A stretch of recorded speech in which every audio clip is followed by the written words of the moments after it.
And welcome. It's the Lagniappe Show, episode 4. I am your host, and the only person that's going to appear on this podcast episode. I am John, and that's where we're going to leave it. If you are unfamiliar with what this show is, let me let you know what's going on. We kind of branched out a little bit, so we might be connecting with some new audience members. I am John. I've been in radio for a long time. It was my first official job, and I'm still doing it. And I love the podcast stuff. I've been doing that, since I can't tell you how long anymore. I think like 2005 or so. On and off, not very consistent with it, obviously. I went, I don't know how many months, almost a year since my previous episode. I have a lot of reasons for that. Look, I got 2 toddlers and my work situation a little bit different. Yes, I do radio professionally, and I just don't want to be connected. If we say something controversial, I just don't want that following me back to my regular job. And I just like doing 2 things. While I work in radio, I play music and I talk over the songs. Yeah, I'm a radio DJ, but I don't get to let, the politics. I'm trying not to be 100% politics, but it does pop up on a lot of these shows. But, I never get to wind down and do something a little unprofessional. And so I always thought these podcast efforts to do that. And I've had very different variations over the past, but I think the Lagniappe Show, the new brand, I think this is the way to go. And most shows will have guests. Before, I didn't want to do shows without a guest. I would stop and just say, never mind, cancel it. Not going to do it if I can't have a guest. But I think now maybe I'll just do shorter episodes if I'm by myself, because the secret to being successful with podcasting is being consistent. You got to build an audience, and for that, you got to keep churning out content. So I'll look to do that. Still not going to hold up a regular schedule per se, is like every Wednesday. By the way, this is Wednesday, the 26th of June, 2019. Again, a lot to change since our last show, which were a lot of fun last year. But hey, man, we got to churn out more than that. Of course, like I said, I have 2 toddlers, and my work situation, look, they're getting older now to where I can schedule things around. And now my work situation is much better. I'm working normal people hours, and I think I hinted that that was going to happen in one of the previous podcasts, and it has. It's freed me up a bit to live a normal person's life. I'm doing an 8 to 4. How about that? Monday through Friday, 8 to 4. Like I actually sleep at night now. I did the overnight for over 10 years. Let me tell you what that adjustment is like. But anyways, if you are unfamiliar with this podcast, we will just talk about anything. I'm John. I'll have my family and friends over. We are from South Louisiana. My accent isn't as strong because I worked in radio for all this time. So you work to kind of get rid of that. The idea there is you don't want to sound too local. So, maybe if you ever become famous, they can play your show all over the nation and you don't sound too local, right? That was the thinking back in the day. So you got rid of the accent. You worked on the voice. And so, yeah, even my voice, it's been worked on. A lot of people tell me they like it. I'm not a big fan, actually. I would much rather choose different voices, but I worked on what I got. So it is what it is, as the saying goes. And we'll get my family and friends over. We'll talk a variety of subjects, whether it's drinking. By the way, I probably will not do a show without some kind of drink. Today, it is Evan Williams and Orange Vanilla Coke Zero. That's right. Yes, I do mix my bourbons at times. It's at the end of a workday. I'm thirsty, man. I don't just want bourbon, right? So Evan Williams, one of my favorite cheaper bourbons, and some soda with it. Keep me hydrated. It is sugar-free, the diet stuff, because I am on the keto diet, and that'll come up often during the podcast. It's something diet and exercise, you have to almost be obsessed with it to be very successful, Anyways, so we'll talk about drinks and food. It is South Louisiana. Always good eats around here. And topic du jour, what's going on in the world. We will definitely have some political discussions. It always happens. It's not a political show, although while we're branching out, I do want to mention that. It is categorized in some some venues as a news politics talk show, and that's just because I ran out of options, and other just doesn't seem like a category I want to be in. It's too varied, I guess. Anyways, I've been doing podcasts and using Podomatic.com is what I've used for years and years and years, and I don't pay for the premium service, but do have a spot in the iTunes store, or when your podcast app, that is. And that worked well. I don't know if we really had many subscribers, but I did get a lot of downloads. So mostly through Podomatic, I guess. I'm not quite sure. Again, I didn't pay for the premium content, so I don't have all the real numbers and how everything happened. But we had a little following, of course, a lot of my friends and family. But we did have following from a lot in Louisiana, a little bit scattered around the United States, and maybe a couple of other countries as well. But, time for bourbon. Excuse me, there you go. Oh, it's good stuff, too. But I wanted to branch out, right? And so what happens is I decided I was finally going to go on YouTube. And to keep my identity, still separated from my work identity, I don't do video. And it was just easier to turn out podcasts like that. But I decided I was going to go on YouTube and just put an image, and then people can still listen to it because, well, YouTube is YouTube, man. So many people go on there, and not always to watch videos, but listen. You just put a graphic up, and it's very portable. You can get YouTube anywhere. So that was the destination, and I started doing that a few months ago, just uploading the older episodes there, kind of rebranding, getting a new logo, some better graphics, which I think look good now. I'm patting myself on the back. And anyways, we got a little, few views, but it was older content. I didn't really push anybody to listen to older content because most of them have already heard it. But it's there, and it is on YouTube for the time being. And I was about to get right back into it like I am now. Couldn't wait to get started again.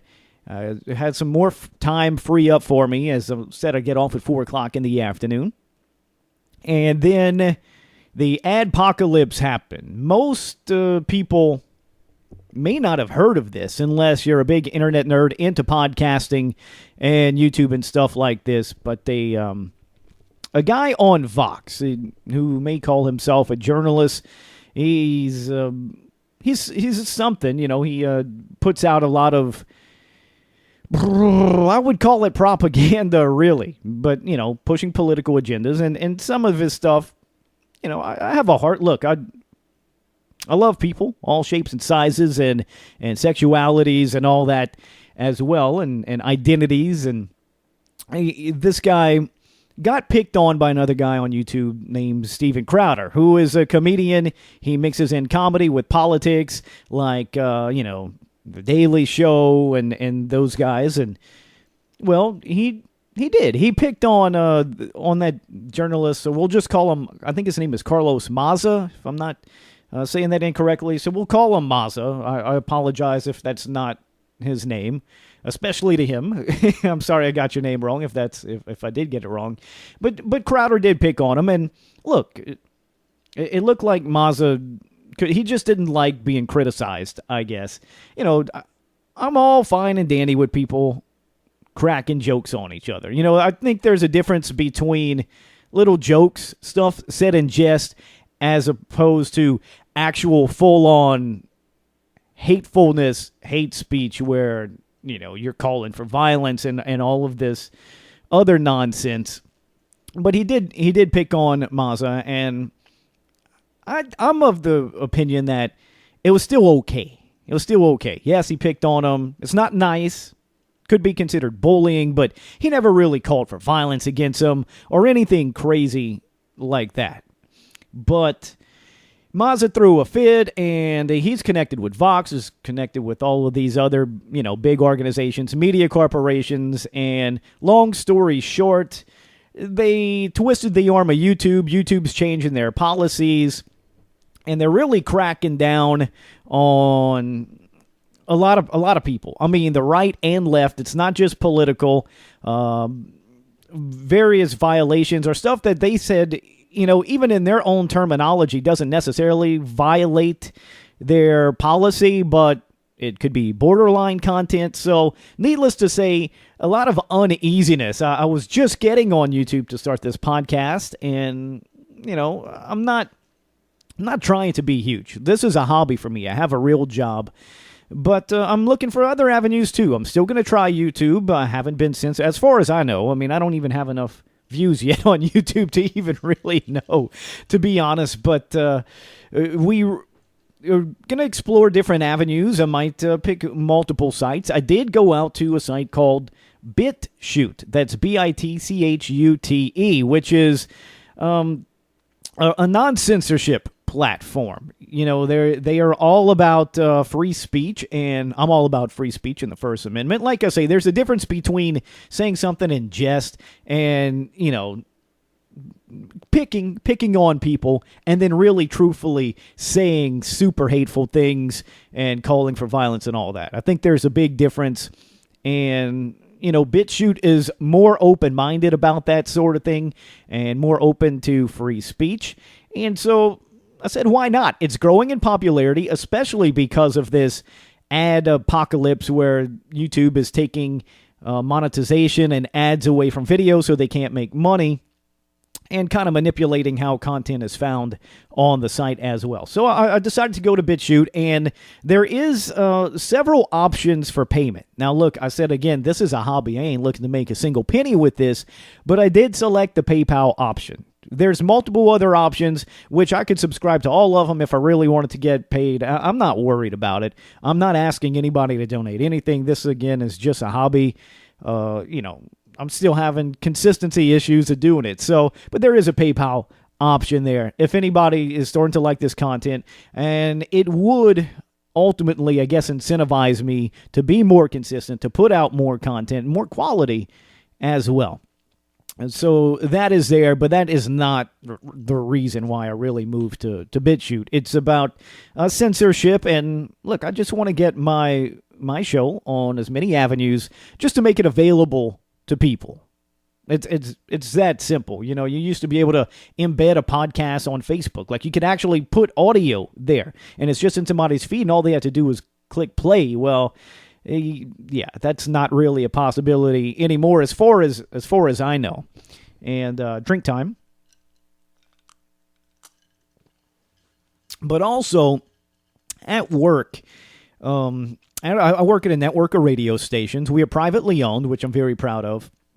But we're reaching out to the digital media side of thing. In fact, that's kind of where my job shift went a little bit. I'm still doing the DJ thing, but also focusing on digital media. And, we look and try to see the best way to optimize our website and our post to where it comes up in searches. And we got to pay attention because Google is doing some things. It's not just YouTube. It's a lot of these big social media companies that are trying to crack down on some necessary stuff that they need to monitor. And it's a new world out there for everybody. Where do you draw the line on what content is over the top too much? Or, are you letting pretty much everybody say anything? Or are you being super sensitive and, not looking at content, taking the joke the wrong way?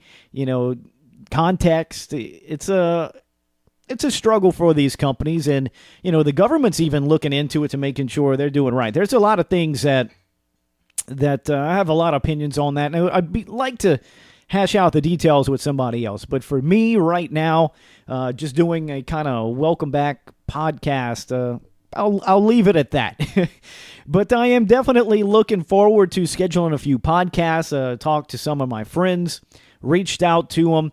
I think this weekend, in fact, may get Sean, who has been a guest, I believe, in episode 3 it was. We definitely got into some politics, the Kavanaugh hearing, a little bit of government stuff, but I'm looking to talk to him about whatever the topic du jour is. I'm really fascinated with AI lately and the stuff Elon Musk is doing.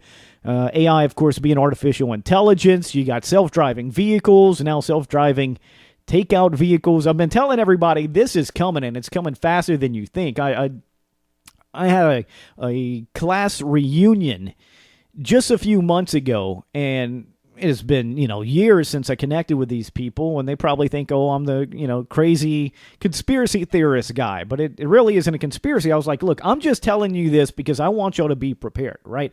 If some of these people I graduated with have kids that are about to graduate high school, and I'm trying to steer everybody away from CDL licenses, certified driver's license, where you become a truck driver, limousine driver, stuff like that, because driverless vehicles is going to be here before, they are here, but it is going to, it's way sooner than anybody thinks. When I was telling these people this, I say, in 5 years, there's going to be this, and so many of them, you're not even going to have delivery people anymore. The vehicles are just going to deliver by themselves. Well, truth be told, just a few weeks ago, Domino is rolling out the self-driving delivery vehicles in Houston, Texas. I mean, you just place your order online, you pay for it online, the thing drives it to your house, you open up the door, you take the pizza out the vehicle, you close the door, and it goes back on its way. They don't have to pay a driver, plus your price goes down because you don't have to pay for delivery. I mean, it's a win-win, and, we can talk more about that because I know my dad, me and him talk about it, and a lot of people are of the mindset, well, as soon as they have one accident, one injury, the truth is with that is it's going to be a much less frequent ratio than what it would happen with a human driver. Plus, these vehicles learn. They continue to learn. So once that mistake is made, the entire fleet gets updated immediately. And, they learn from it. And so you will always have young, inexperienced drivers on the road. But these vehicles, well, they don't forget anything. They're just constantly going to be getting better. You don't have a 16-year-old mentality in running these computers in these vehicles. It's the best of the best. Every single one of them is the best of the best. You understand how this works, and they learn exponentially. It's not a fresh baby driving over and over again. So exponentially more safe. But anyways, what I was trying to say is this is happening, okay? They're already rolling this out in Houston, and more companies are going to join this. We have a service here called Waiter, and there's different delivery services all around where people, it doesn't matter whether the restaurant delivers or not, they will go pick up the food from the restaurant, bring it to your house. You order it online, of course, or on your app. Well, these drivers are going to be out of a job soon because companies like Waiter, I'm just using them as an example, they're going to just buy fleets of these vehicles.